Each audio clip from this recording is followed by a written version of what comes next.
ரத்தனங்காட்டி உன்னை சிரிக்க வைப்பேனே என் தங்க மகனே. என் முதுகின் மேல ஒரு அணைக்குட்டிய போல உன்னை தூக்கிக்கிட்டு நான் வல்டூரு போவேனே.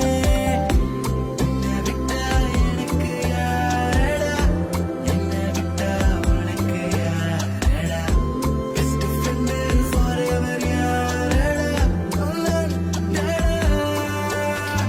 காலேஜுக்கு டுடேஸ் லீவு போட்டு வரட்டா, ஸ்காலர்ஷிப்ல மார்க்ஸுக்கு டிக்கெட் ஒன்று போடட்டா, ஸ்பைடர் மேல வீட்டுக்கு லஞ்சுக்கு குட்டியாரட்டா, மம்மா முருவா சாப்பிட்டுட்டு அழகோலண்டா.